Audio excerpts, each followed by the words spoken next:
ആര്? യോസഫ്. ദാവീദിന്റെ ജീനിയോളജിക്കകത്തുള്ളവനാണ് ആര്? യോസഫ്. ദാവീദിന്റെ അതിനെക്കുറിച്ച് പിന്നെ മത്തായി സുവിശേഷത്തിൽ നമ്മൾ ഇങ്ങനെ വായിക്കുന്നത്, അബ്രഹാമിന്റെ സന്തതിയായി ദാവീദിന്റെ സന്തതിയായി യേശു ക്രിസ്തുവിന്റെ വംശാവലി. അപ്പോൾ യേശു ക്രിസ്തുവായിട്ട് തട്ടിച്ചു നോക്കുന്നത് എവിടേക്കാണ്?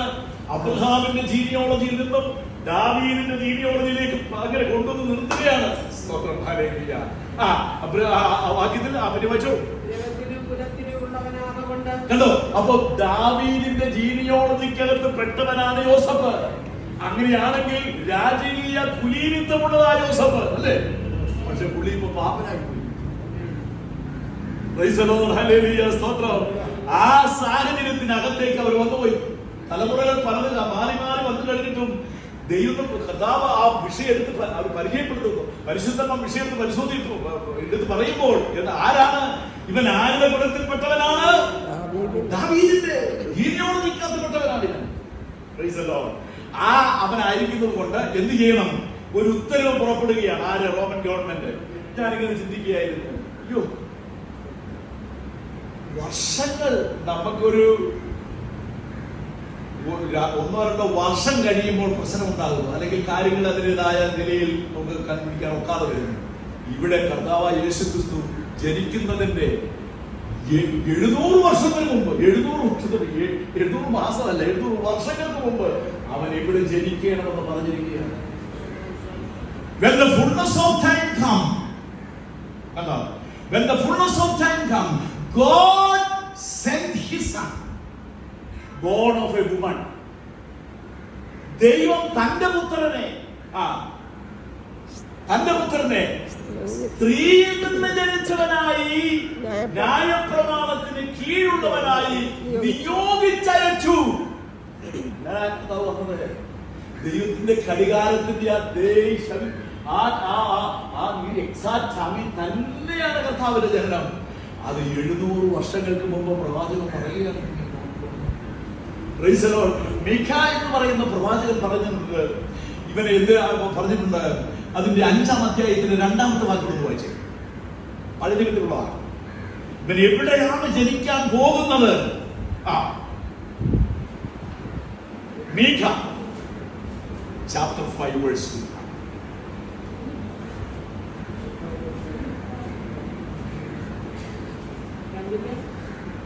അഞ്ചിന്റെ 2. നീയോ ബത്ലഹേമേ, ചെറുതായിരുന്നാലും ഇസ്രായേലിന് അധിപതിയായിരിക്കേണ്ടവൻ എനിക്ക് നിന്നിൽ നിന്ന് ഉത്ഭവിച്ചു വരും. വർഷങ്ങൾക്ക് അപ്പുറത്തുള്ളതായ പ്രവാചകൻ പറഞ്ഞു വെച്ചിരിക്കുന്നതായ ആ 400 വർഷക്കാലത്തെ ഗ്യാപ്പ് ഉണ്ടല്ലോ, പഴയും പുതിയും തമ്മിലുള്ളതായ, അതിനപ്പുറത്ത് പറഞ്ഞിരിക്കുകയാണ്. എന്താണ്? ബത്ലഹേമും എവിടെയുള്ള ബത്ലഹേമാണ്? എഫ്രാത്തെ ബത്ലഹേം. പക്ഷെ ഇവിടെ നമ്മൾ നോക്കുമ്പോൾ ഇവിടെ നമുക്ക് വേറൊരു ഇതിനെ കുറിച്ച് കാണുന്ന വേറൊരു കാര്യം പറഞ്ഞുകൊണ്ട് ഇവിടെ എന്താണ്? ഒരു രാജാവ് ഒരു ഡിക്ലറേഷൻ ചെയ്യുകയാണ്. അവനവൻ ജനിച്ച ദേശത്തേക്ക് എന്ത് ചെയ്യണം? തിരിച്ചു ചെന്ന്, അല്ലെങ്കിൽ സെൻസസ് എടുക്കണമെങ്കിൽ ഇവര് ആ ഓർഡർ വന്നപ്പോൾ യോസഫും മറിയയും എന്തായിരിക്കുന്നു? യോസഫും മറിയും എന്തായിരിക്കുന്നു? ഓൾമോസ്റ്റ് ടൈം, പ്രഗ്നൻസി ഓൾമോസ്റ്റ് ആയി കഴിഞ്ഞു, കുട്ടേമായി കഴിഞ്ഞു. പക്ഷെ ഇത് എന്ത് ചെയ്യണം? അവരവരുടെ ജന്മനാട്ടിൽ പോയിട്ട് വേണം ഈ സെൻസസ് കൊടുക്കാൻ. അപ്പോൾ യോസഫിന്റെ ജന്മനാട് എവിടെയാണ്? ഇവിടെയാണ്. എവിടെ? ബത്ലഹേമിലാണ്, എഫ്രൈമിലാണ്. കാരണം അവൻ ദാവീദിന്റെ കുടുംബത്തിന്റെ ആ ജീനിയോളജിക്കകത്തുണ്ടായിരുന്ന പുള്ളി ഇവിടെ ജനിച്ചത്. പക്ഷെ വളർന്നത് ചരിത്രം കാണുമ്പോൾ നമുക്ക് എവിടെയാണ്? ഗലീലയിലാണ് കാണുന്നത്, നസ്രയത്തിൽ അവിടെയാണ് കാണുന്നത്. അപ്പൊ ഇത് തമ്മിലുള്ള ഡിസ്റ്റൻസ് എത്രയുണ്ടാകും? ഗലീലയിൽ, നസ്രയത്തിലെ ഗലീലയിൽ അവർ താമസിക്കുന്നു. ഈ ഓർഡിനേഷൻ ഇത് വന്നു കഴിഞ്ഞതിന് ശേഷം അവർ ചാർട്ട് കൊടുക്കേണ്ടത് എവിടെയാണ്? യഹൂദയിലെ ബേത്ലഹേമിൽ. അപ്പൊ ഇത് തമ്മിലുള്ള ഗ്യാപ്പ് മാത്രമുണ്ട്. ചരിത്രകാരന്മാർ ഇങ്ങനെയാണ് പറഞ്ഞിരിക്കുന്നത്, ഓൾമോസ്റ്റ് ഒരു 90 കിലോമീറ്റർ എങ്കിലും വരും. ഒരു 65, 70, 80 മൈൽ അത്രയും ഡിസ്റ്റൻസ് വരും. അവിടെ നിന്ന് എന്ത് ചെയ്യണം? എവിടേക്ക് പോകണം? ബേത്ലഹേമിലേക്ക് പോകണം. ആ ബേത്ലഹേമിലേക്ക് പോകാൻ വേണ്ടി ദൈവം ഉണ്ടായ രംഗം എങ്ങനെയാണ്? റോമൻ രാജാവ് അതിന്റെ ഇത് പറഞ്ഞിരിക്കുകയാണ്, വേറൊരു ചാർത്തമാണ്. ദാനിയേലിന്റെ പുസ്തകത്തിൽ വാക്യമുണ്ട്, അത്യുന്നതനായവൻ മനുഷ്യന്റെ രാജ്യത്തിന്മേൽ വാഴുന്നു എന്നും തനിക്കിഷ്ടമുള്ളവന് അത് കൊടുക്കുന്നു എന്നും നീ അറിയുന്നില്ലയോ? പ്രോവൻസ് പ്രകാരം കാണുന്നു, രാജാവിന്റെ ഹൃദയം നീർത്തോട് കണക്കെ അവനിഷ്ടമുള്ളിടത്തേക്ക് എന്ത് ചെയ്യുന്നു? മനുഷ്യന്റെ മനസ്സിനെ നിയന്ത്രിക്കാൻ കഴിവുള്ള സർവശക്തനായ ദൈവത്തിന്റെ ആ വലിയ ജ്ഞാനം നമുക്കവിടെ കാണാനിടയായി തീരുന്നുണ്ട്. അപ്പോൾ കർത്താവായ യേശുക്രിസ്തു ജനിച്ചത് എപ്പോഴാണ്? When the fullness of time come. കാലത്തിന്റെ സമ്പൂർണ്ണതയെങ്കിൽ സ്ത്രീയിൽ നിന്ന് ജനിച്ചവനായി ന്യായപ്രമാണത്തിന് കീഴുള്ളവനായി ദൈവം തന്റെ പുത്രനെ നിയോഗിച്ചയച്ചു. അപ്പൊ ഞാൻ പറഞ്ഞ ചിന്തയാണ്, ഈ 65-70 കിലോമീറ്റർ യാത്ര ചെയ്തുകൊണ്ട് അവര് എങ്ങനെയാണ് ഇന്നത്തെ ട്രാൻസ്പോർട്ടേഷൻ വല്ലതും ഉണ്ടോ? കാറില്ല, ബൈസൈക്കിൾ പോലും വന്നില്ല, പിന്നെ വേണ്ട സ്കൂട്ടർ. ഇതൊക്കെ നമുക്കറിയാതെ ആ കാലഘട്ടങ്ങളിൽ ഈ സൂത്രങ്ങളൊന്നുമേ ഇല്ല. ഇനി എന്തുണ്ടായിരുന്നു? കാളവണ്ടിയുടെ ഉൽപ്പന്നം അവിടെ തുടങ്ങിയാണെന്ന് എനിക്ക് തോന്നുന്നു. കഴുതയുടെ പുറത്ത് കയറി എന്ത് ചെയ്തിരിക്കുകയാണ്? ഈ 9 മാസം പ്രഗ്നന്റ് ആയിരിക്കുന്ന ഈ പ്രിയപ്പെട്ടവരുമായിട്ട് എന്ത് വരികയാണ്? യാത്ര. ചരിത്രകാരൻ ഇങ്ങനെ പറഞ്ഞിരിക്കുന്നത്, ചുരുങ്ങിയത് ഒരു 3 അല്ല 4 ദിവസമെങ്കിലും എടുക്കും ഈ യാത്ര.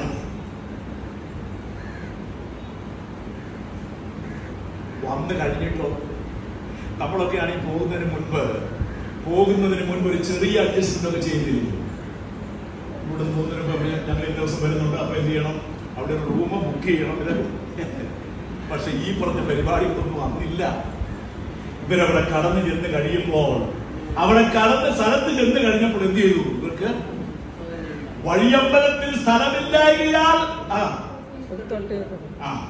പക്ഷേ അതിനകത്ത് ഒരു ചരിത്രകാരൻ അതിനെക്കുറിച്ചൊരു ഒരു തന്റെ ഇമാജിനേഷൻ പറഞ്ഞിരിക്കുന്നത് ഇങ്ങനെയാണ്, സ്ഥലമില്ലാഞ്ഞിട്ടല്ല. ഞാനും അങ്ങനെ കുറെ നാൾ വിചാരിച്ചു സ്ഥലമില്ലെന്നാ, ഇവിടെ എല്ലാം ബിസിയായി പോയതാ. പക്ഷെ അങ്ങനെയല്ല, സ്ഥലം അവിടെ ഉണ്ട്. ഇവിടെ താമസിക്കാൻ വേണ്ടി സ്ഥലമുള്ളതെന്ന് പറഞ്ഞാൽ 5 സ്റ്റാർ ഹോട്ടലുകളിൽ സ്ഥലമുണ്ട്. പക്ഷെ അതിനെന്തായിരിക്കും? കോസ്റ്റ് കൂടുതലായിരിക്കും അല്ലേ? ഞാനിങ്ങനെ ഒരാളോട് സംസാരിച്ച് അദ്ദേഹം പറഞ്ഞു ഒരു ദിവസത്തെ ചാർജ് 5000 രൂപയാണ് ഇവിടുത്തെ 5 സ്റ്റാർ ഹോട്ടലിൽ ഒരു ദിവസത്തെ ചാർജ്. പക്ഷേ അവിടെ സ്ഥലമില്ല എന്നുള്ളതിനേക്കാൾ ഉപരിയായി അവർക്ക് പറ്റിയതായ ഒരു സ്ഥലം അവർക്ക്, അല്ലെങ്കിൽ അവരുടെ കെൽപ്പിനനുസരിച്ച ഒരു വലിയ പണക്കാരായിരുന്നു. വലിയ വലിയ സ്ഥലങ്ങളൊക്കെ അവിടെ കാണും, 5 സ്റ്റാർ ഒക്കെ ഒരുപക്ഷെ അവിടെ കണ്ടെന്നിരിക്കാം. പക്ഷേ ഇവർക്കത് എന്ത് ചെയ്തില്ല. സാധാരണക്കാരായിരിക്കുന്നത് കൊണ്ട് അവർക്കതൊന്നും യോജിച്ച്, അതാണ് സ്ഥലമില്ല എന്ന് പറഞ്ഞാൽ. നമ്മളൊരു വേണ്ടി നമുക്ക് ചിന്തിക്കണം, നമ്മുടെ അഖിലാണ്ടത്തിന്റെ സിദ്ധിതാവായിരിക്കുന്ന ദൈവത്തിന് പിറക്കാൻ സ്ഥലമില്ലേ എന്ന് നമ്മൾ ചോദിച്ചാൽ, ഒരാൾ ഇപ്രകാരമാണ് അതിനെക്കുറിച്ച് പറഞ്ഞിരിക്കുന്നു, യഹൂദന്മാർക്ക് രാജാവായി പിറന്നവൻ എവിടെയെന്നാണ് ചോദിക്കുന്നത് അല്ലേ? യഹൂദന്മാർക്ക് രാജാവായി പിറന്നവൻ, അങ്ങനെയാണ് വിദ്വാൻമാർ വേണ്ടി പറയുന്നത്. സാധാരണ രാജാവ് പിറക്കുന്നത് രാജകൊട്ടാരത്തിലല്ലയോ? അതുകൊണ്ടല്ലേ അവര് ആരുടെ കൊട്ടാരത്തിലേക്ക് പോയത്? അവിടേക്ക് ചെന്നുപോയി. അവർ ചിന്തിക്കുന്നു, നിങ്ങൾ പോയി ആരാധിച്ചിട്ട് വരിക, ഞങ്ങൾ കൂടെ വരാമെന്നൊക്കെ പറഞ്ഞ് കളിപ്പിരിപ്പൊക്കെ പറഞ്ഞു കൊടുക്കുക എടുത്തത് ആ ചരിത്രത്തിൽ നമുക്ക് വന്നതാണ്. എന്നാൽ ഇത്ര മാത്രം ഈ ദിവസത്തെ ട്രാവൽ ചെയ്ത് കഴിഞ്ഞതിന് ശേഷം അവരവിടെ, നമ്മൾ ചിന്തിക്കാം, നിങ്ങളെ നമ്മുടെ ഈ തലമുറയിൽ കേട്ടിട്ടുണ്ടോ പശുത്തൊട്ടിയിൽ ഒരു കൊച്ചു ജനിച്ചെന്ന്? കേട്ടിട്ടുണ്ടോ? 2 ബെഡ്റൂമായി 1 ബെഡ്റൂമായി, അല്ലെങ്കിൽ അവിടെ പാവാടയായാലും ഇതിയായി ഷർട്ടായാലും പരിശുദ്ധി എന്ന് പറയുന്നത് എന്ന് പറഞ്ഞാൽ എന്തായാലും ഞാൻ മനസ്സിലാക്കിയിട്ടുണ്ട്. ഈ ലോകത്തിൽ ജനിച്ചിരിക്കുന്ന ഒരു മനുഷ്യൻ പോലും പറയരുത് എന്റെ വേദന അവൻ അറിയത്തില്ലെന്ന് പറയരുത്. അതുകൊണ്ടാണ് ദൈവകുമാരൻ അത് മനഃപൂർവ്വം ഏറ്റെടുത്തതാണ്. സ്വർഗത്തിലെ പ്രത്യേകമായിട്ടുള്ള യാതൊരുവിധ ആനുകൂല്യങ്ങളും സ്വീകരിക്കാതെ വണ്ണം കാരണം അതിനുവേണ്ടി എന്ത് ചെയ്തു? ബില്ലിങ്ങായി കടന്നുവരികയായി. ഇത് എന്തിനു വേണ്ടിയാണെന്നറിയാമോ? നമ്മളെ അവൻ സ്നേഹിച്ചതുകൊണ്ടാണ്.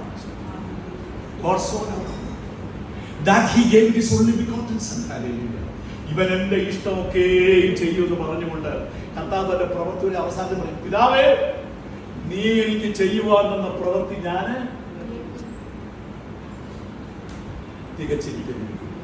അവസാനം യോഹന്നാന്റെ ആ പ്രാർത്ഥനയുടെ അവസാന ചാപ്റ്ററിലേക്ക് 14, 15, 16 അധ്യായങ്ങളിലേക്ക് വായിക്കുമ്പോൾ അവനോട് പറയുകയാണ്, ചെയ്ത് തീർത്തിരിക്കുന്നു പറഞ്ഞതിന് ശേഷം പറഞ്ഞു, ലോകസ്ഥാപനത്തിന് മുമ്പുണ്ടായിരുന്ന ആ മഹത്വത്തിലേക്ക് നീ എന്നെ എന്ത് ചെയ്തെന്ന് ചേർത്ത്. അപ്പൊ ഞാൻ പറഞ്ഞതിന്റെ താല്പര്യം ഇത് മാത്രമേ ഉള്ളൂ. ഈ യേശുവാണ് പിറന്നതിന്റെ. അപ്പോൾ ഞങ്ങൾ പണ്ടൊക്കെ ഞാൻ ചോദിച്ചു, ഈ ഇങ്ങനത്തെ ആഘോഷങ്ങളൊന്നും വേണ്ട, അതൊന്നും ശരിയല്ല, നമ്മളെ യേശു പറഞ്ഞ് ദിവസം ആഘോഷിക്കുക.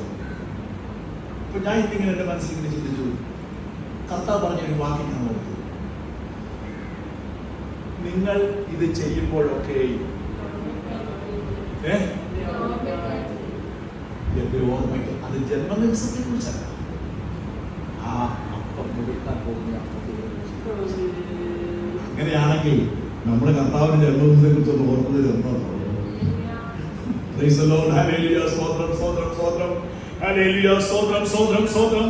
നമ്മളെ സ്നേഹിച്ച് നമുക്ക് വേണ്ടി തന്നെ ഏൽപ്പിച്ചു കൊടുത്ത ദൈവത്തോടുള്ള വിശ്വാസത്താൽ ഇന്ന് ഞങ്ങൾ ഗലാത്യലേഖനക്കാരൻ 2-ാമത്തെ അങ്ങനെ പറഞ്ഞു ഓർപ്പിക്കുന്നു.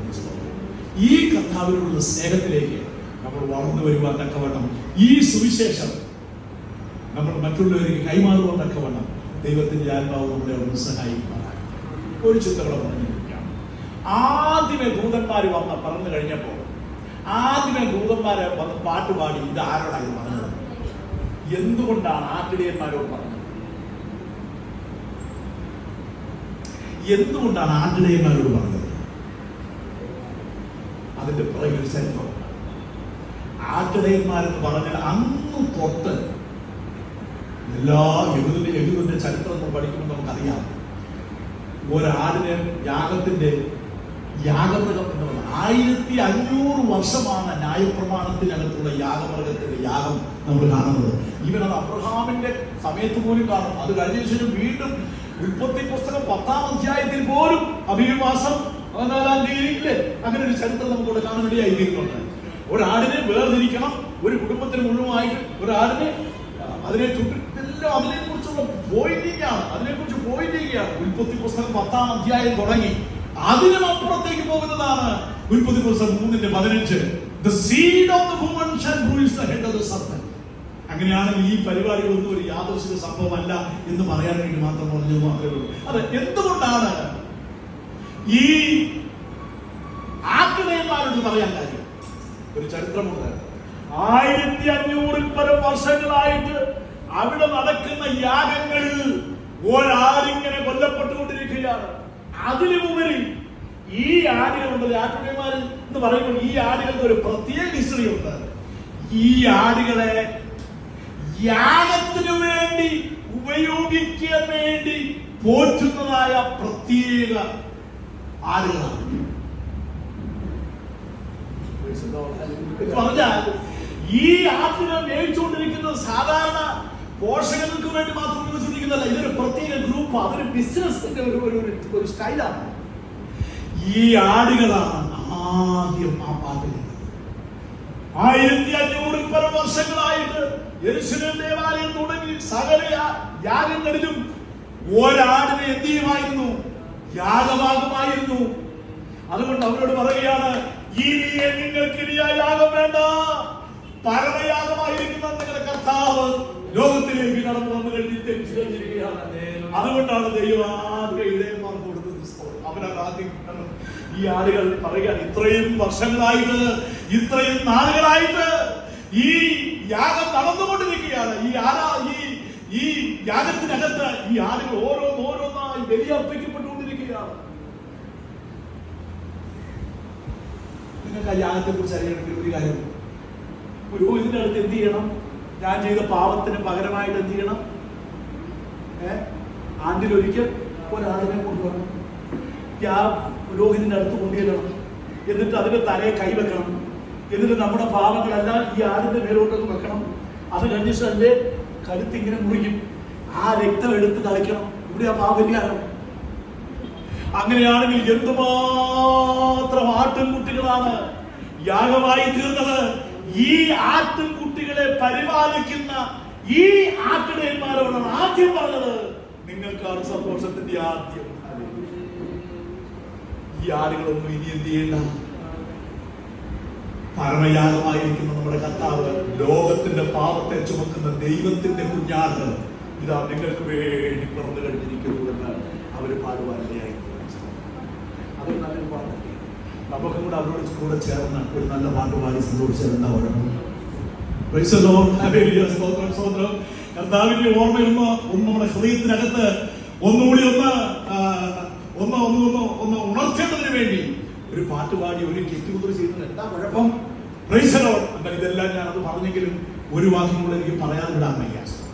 അത് യേശു അവിടെ ജനിച്ചെങ്കിലും ഈ യേശു ഇനി നമ്മുടെ ഹൃദയത്തിൽ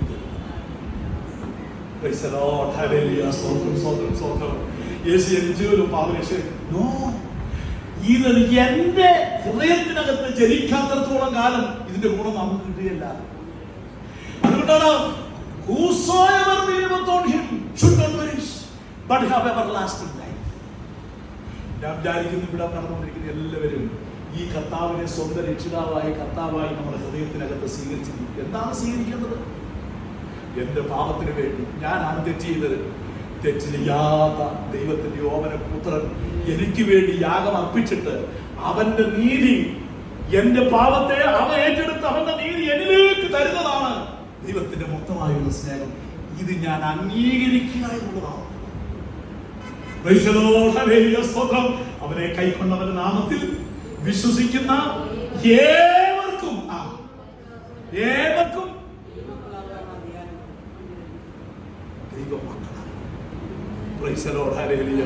മക്കൾ ജഡരക്തങ്ങളോട് കൂടിയവരാകെയുണ്ട്. അവന് എന്ത് ചെയ്യുന്നതായി വന്നു? ജഡരക്തങ്ങൾ കൂടി ആകേണ്ടതായിട്ട് വന്നു. അങ്ങനെയാണ് കന്യകയിൽ എന്ത് ചെയ്തിരിക്കുന്നത്? ഉദാഹരണമായിരുന്നു. ഇനി എന്നെ സംബന്ധിച്ച് ഒരു വാക്കുകൾ വായിച്ച് ഞാൻ അതിനകത്ത് യെശയ്യാ പ്രവചനം 9-ാം അധ്യായത്തിന്റെ 6-ാമത്തെ വാക്യമാണ് വളരെ പ്രധാനപ്പെട്ട, വളരെ ശ്രദ്ധിപ്പിച്ച് നമുക്ക് ഒരു വായിച്ചു. യെശയ്യാ പ്രവാചകൻ 9-ന്റെ നമുക്ക് ഒരു ജനിച്ചിരിക്കുന്നു. അങ്ങനെ നമുക്ക് ഒരു മകൻ നൽകപ്പെട്ടിരിക്കുന്നു. 2 വാക്യമുണ്ട്. വർഷങ്ങളായി എനിക്ക് പിടികിട്ടാതെ ഒരു വിലപ്പെട്ട ഒരു സത്യമായി അവിടെ പ്രവാചകൻ പറഞ്ഞിരിക്കുന്നത് എന്താണെന്നറിയാമോ? നമുക്ക് ഒരു ശിശു, അല്ലേ? നമുക്ക് ഒരു a child is given unto us. Unto us given a child. എന്താ രണ്ടാമത്തെ ഫ്രേസ് എങ്ങനെയാണ്? നമുക്ക് ഒരു മകനെ നൽകപ്പെട്ടു. Praise the Lord. ഹല്ലേലൂയ. അത് ദൈവത്തിന്റെ മകനാണ്. Praise the Lord. ഹല്ലേലൂയ. സ്തോത്രം സ്തോത്രം സ്തോത്രം. നമുക്ക് ജനിച്ചിരിക്കുന്നതായ നൽകപ്പെട്ടിരിക്കുന്നതായ ഈ ചൈൽഡ് ഉണ്ടല്ലോ, unto us given a child. Unto us given a, നമുക്ക് ഒരു മകൻ നൽകപ്പെട്ടിരിക്കുന്നു. പിന്നെ അടുത്തത് നമുക്ക് ഒരു മകൻ നൽകപ്പെട്ടു. ദൈവത്തിന്റെ ഏകജാതനായിരിക്കുന്ന ദൈവത്തിന്റെ മകൻ. കർത്താവായ യേശുക്രിസ്തുവിന്റെ മനുഷ്യാവതാരത്തിന്റെ ആ ആഴം പഠിച്ചാൽ നമുക്ക് അവിടെ കാണാനിടയായിത്തീരുന്നു. ഇത് ആരുടെ മകനെയാണ് നമുക്ക് പെട്ടെന്ന് ചിന്തിക്കാൻ ഒക്കത്തില്ല. നമ്മളിത് പിടികിട്ടതില്ല. He was a child even before He was a son. No, I mean, the opposite. He was a son before he became a child. അതല്ലേ അത് സത്യം? ദൈവത്തിന്റെ മകനായിരുന്നു അവൻ, നമ്മൾക്ക് ഒരു ചൈൽഡായി.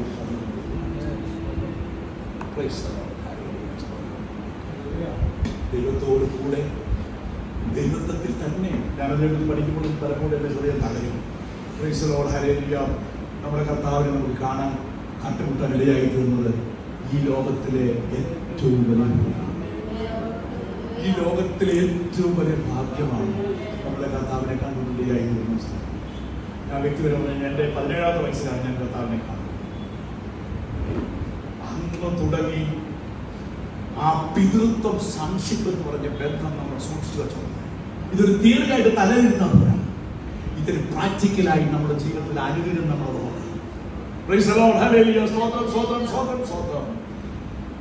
എൻ്റെ രക്ഷിക്കപ്പെടുന്ന അവസരത്തിൽ ഞാൻ ചിന്തിച്ചിരുന്നത് ഓൾമോസ്റ്റ് 10 വർഷം കഷ്ടതയുടെ തീച്ചുകൂടയിലൂടെ കടന്നുപോയി. 1-2 വർഷമൊന്നുമില്ല. അപ്പോൾ ഞാൻ വിചാരിക്കുന്നു എൻ്റെ 27 വയസ്സ് അവിടെ എല്ലാം നമുക്ക് വേണ്ടി taste and see that the lord is good. നമ്മുടെ ദൈവത്തെ കൊണ്ട് സ്നേഹിക്കുവാനും അറിയുവാനും അവന്റെ ആ പരിപാലനത്തിൽ വളരുവാനും നമ്മളെ ഏൽപ്പിച്ചു കൊടുക്കുകയാണ്.